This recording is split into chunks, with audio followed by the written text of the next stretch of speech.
I'm terrible at introductions and super awkward, so we're just gonna jump right into it.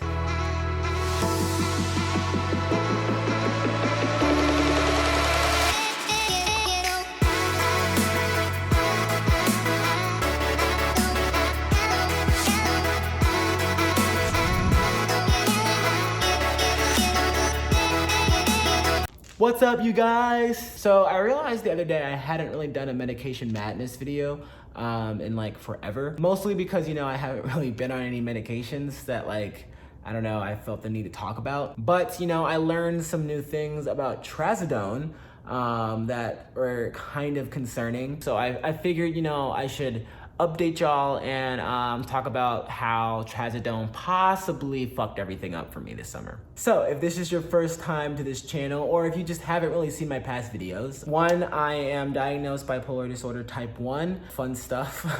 And I have not actually been on any medication in terms of like a mood stabilizer since February. Now that might seem kind of alarming, it kind of is, but I was actually fairly stable, and when I say fairly stable, I was like actually great from February up until May, not being on any mood stabilizers at all. Life was great. Coinciding with that, of course, everyone was in lockdown, so it's not like, I was doing anything particularly that would have set something off, and my life had a pretty strong routine, staying in the house, not doing anything. But around when those restrictions were lifted and summer came, I started to feel the mania, y'all. I started to feel it right away. And there was no holding it back. Definitely know I was hypomanic because you kind of know. Well, you don't actually know. So I didn't really know I was hypomanic until July. And by that point, I probably had been hypomanic for about 3 or so weeks, or maybe 2. It's a delayed reaction. So you kind of look back on your behaviors and you're like, oh, yeah, this seems off. Coming out of the lockdown, I had everything was the same. I was able to focus on so many things health-wise, and the routine was just really there. There were no big life changes. And then with summer came all these big ass life changes. At the start of the summer, I also began taking Trazodone, which is an antidepressant technically, but it was prescribed to me for insomnia. So during all of this, talking to my psychiatrist, trying to keep her in the loop of everything because, something crazy could happen in mood-wise for me at any point, not being on medication, so they say. Keeping her in the loop, I'd let her know. I was like, hey, around the end of May and June or whatever, I was like, I'm not really getting a lot of sleep. And by not getting a lot of sleep is that I don't feel tired. So I am staying up a lot later, and I'm not really sure what to do about that. Of course, right away, she was like, well, do you want to try some medication for that? I could put you on something. And I was like, no, I'm medicated enough, or I was medicated enough. Don't want anything else. That's the whole point of this little medication break here. At that time though, I wasn't trying to stay up. I really did want to sleep. It really is strange how the mind can just, at least maybe the bipolar mind can shift like that. So at this time, I really was trying to do the right thing. I was like, I need to go to sleep. I was tossing and turning. I was doing everything I can, or everything I could, to make sure that I was going to sleep, and telling my doctor hey, I really want to sleep, but I just can't. And then that gradually turned into me being I don't need to sleep. I don't want to sleep. I can do so much, or get so much accomplished when I'm not sleeping. And I think that's where the hypomania really took full effect. So this video really isn't about the hypomania specifically, but more about the Trazodone making me hypomanic. Surprise, surprise. Now, obviously, I'm not 100% positive if the Trazodone did this. I don't think that it could have helped at all, besides, maybe making me sleep a little bit, and then eventually it wasn't working as effectively as it did when I first started taking it. Again, Trazodone is an antidepressant, and people who have bipolar disorder aren't supposed to take antidepressants if they're not on a mood stabilizer already, or in general, not at all. Prefacing this with saying that, one, I'm not a doctor, so if you know anything that I don't or I didn't say, feel free to comment something constructive. / everyone's different, so this was just what I think was my experience or what happened to me. So this might not happen to you, but for the most part, people with bipolar disorder should not / cannot take antidepressants, at least alone, sometimes at all, because of the risk of them becoming hypomanic or manic, which is something that kind of strikes me strangely because my doctor prescribed this to me, essentially knowing that I was off lithium at the time. She did prescribe me Seroquel, but it wasn't at the same time as Trazodone, I don't believe. And if it was, then that's my fault because I don't want to take Seroquel. I don't want to take any medication right now specifically, but we're not talking about that right now. That's for another video. So like she might have prescribed it to me at the same time, but I'm pretty sure the way it lined up, it was that Trazodone came first. And then, you know, once that wasn't really working, or once I realized I was like, oh yeah, this is definitely hypomania, then she was like, Seroquel. So it's kind of, that just kind of strikes me as being weird. Plus, not to mention, I'm already prescribed on Adderall for my ADHD, which I'm only taking because it's literally the only thing that will work, sort of. But for the most part, you know, I was handling that pretty well. But like that plus Trazodone plus like all the other things I brought up, no wonder I was like hypomanic / kind of still am. It's like in this weird depression, manic state now. I don't really know what to call it. I'll know in like 2 weeks when I can reflect, and then I'll be able to tell y'all. So in my little like, you know, research that I do, reading these studies and like trying to figure out what the hell's going on in here, I was reading about the Trazodone, and it talked about that number one, in terms of antidepressants being prescribed to people, Trazodone is like a quarter of like off-label like use, if that makes sense. So doctors sometimes, you know, just because it says like antidepressant, it also can maybe work on other things. Like Trazodone, you know, is antidepressant, but it also helps with insomnia, and that's considered an off-label use. That doesn't mean it doesn't work. It just means that, you know, it can be sketch, I guess. So Trazodone is often prescribed for people who have insomnia. It also just happens to be an antidepressant. So in all of that, it accounts for a quarter of all antidepressant off usage like prescriptions, which is a freaking lot. Just, it's prescribed a lot for like fucking insomnia. That's what I'm trying to say. So in general, there's a few different classes of antidepressants, all of which people with bipolar disorder are at risk of becoming, you know, more elevated or more manic with. Surprisingly, Trazodone isn't any of these. It's actually falls under a class called Trazodone, I believe it's called. I can't pronounce it really right. But yeah, that's like it's not chemically related to any of the other ones, but as far as I can understand, it does the same shit. It works on either balancing or pumping in more serotonin into your body or into your brain or wherever the fuck serotonin goes. And it does this with, you know, the neurotransmitters in terms of making sure that they're sending the signals more efficiently, or making sure that, you know, they're working properly, or they're just there. So it affects the chemical messengers, the neurotransmitters, and I can't tell, you know, if it's pumping more artificial ones or like more artificial chemicals into like your body, or if it's just helping those like messengers, synapses, or whatever you want to call it. I like forget the science classes I took or whatever the hell it is.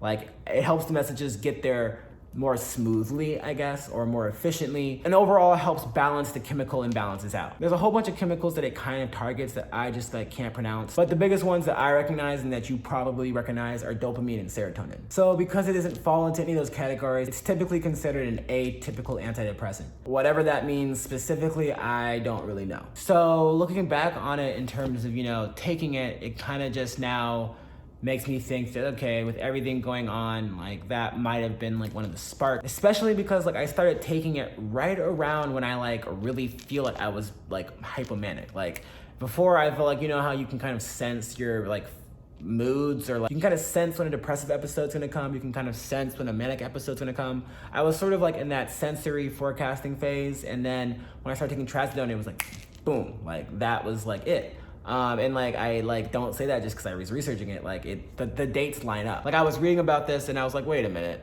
when did I start taking this? When did I start feeling this way? And it was like, yeah, those are way too close together to just be a full coincidence, right? So while I think, you know, in my last video about Trazodone, I was pretty positive because I was like, oh yeah, this stuff like helped me go to sleep. And like it knocked me out, and I was like, great. You know, eventually I didn't do an update video. Eventually, you know, it didn't really work as well. And then eventually I just stopped caring about any of the good things, or, you know, any of the like health conscientious choices I was making during the spring, when I was stable and not on medication. That, you know, wasn't the Trazodone necessarily. That was because of my own personal issues that we've talked over 1,000 times. But I mean, that's just something that I've noted. But I'm just gonna blame Trazodone anyway. So you may be wondering, like, why is this like even a thing for people with bipolar disorder anyway? Like, why the hell are people taking this? Because it's like very widely taken, even with people who have bipolar disorder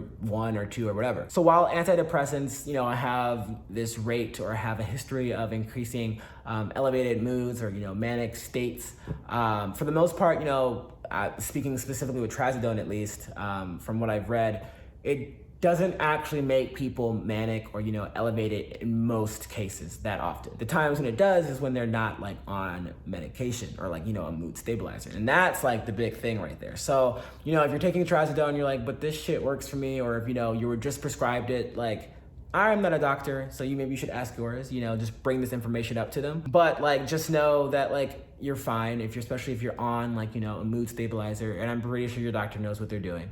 Cause like I obviously don't. But it is something to keep in mind in general that, you're kind of taking 2 medications that like, I don't know, it's like a combination that has to balance each other out, which like, I don't know, it's kind of sketch. But then again, a lot of my medications were doing that. Like when I was on Adderall, I didn't really, the Adderall was balanced out kind of by the mood stabilizer. Because if I take Adderall now, it's completely different than when I was taking it when I was on lithium. In that regard as well, there's a lot of studies out there that also show that like Trazodone and antidepressants and like medications that, target dopamine and serotonin and all that, when you're taking it with a mood stabilizer, the studies show it doesn't do anything for your body. So, if you're experiencing negative side effects and you don't feel any different, it might be because you're like, they're canceling each other out too much and you're just not getting the effects from the antidepressant at all. Even the studies that talk about, like it's a very mixed bag when you're doing the research. Like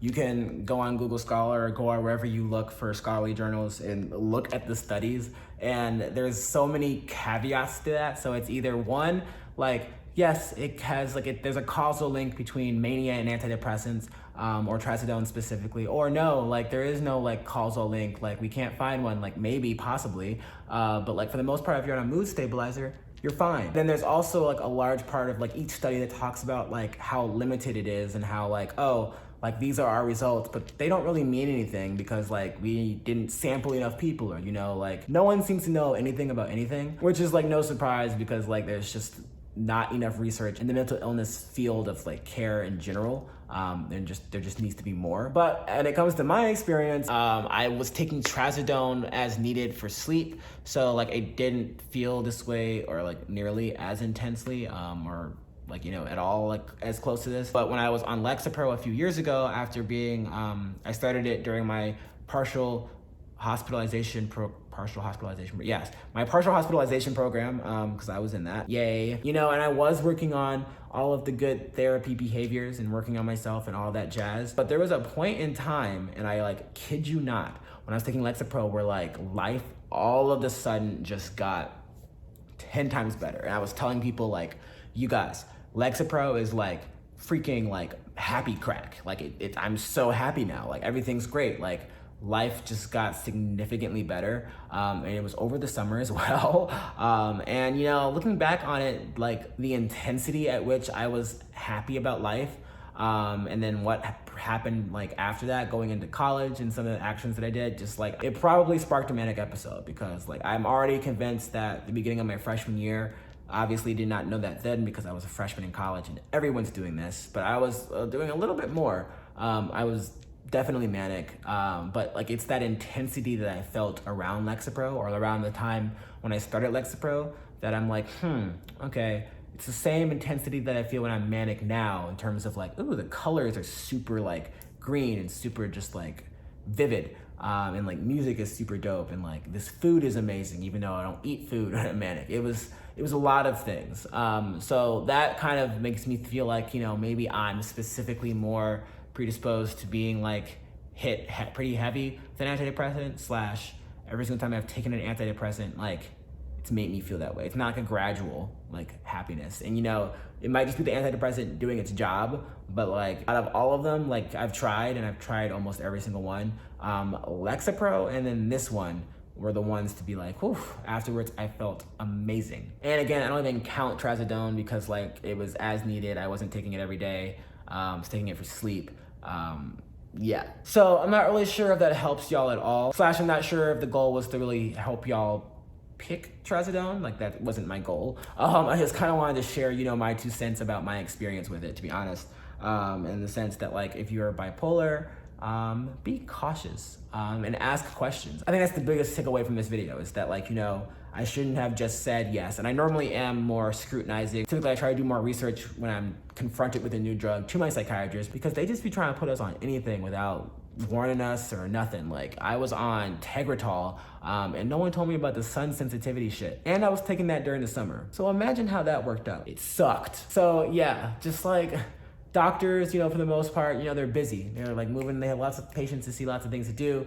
They're also human beings too. They're not like deliberately trying to hurt us, hopefully. But, you know, ask questions. If you notice something that's weird, bring it up to them, and don't be afraid, because, like, this is your care and you're paying for it, I think. I'm not sure your situation, but someone's paying for it, because this is America. And if you're not in America, then, like, props to you. All right, y'all, remember, as always, if you like this video, give it a like. And if you have anything you want to comment, preferably, like, you know, maybe what your experience has been, or, you know, if you have any other information about how, like, antidepressants work with the bipolar mind, or any of that jazz, like, we'd love to hear it. I'd love to hear it. Feel free to comment. And as always, remember to subscribe and turn on those subscription notifications for new videos each week.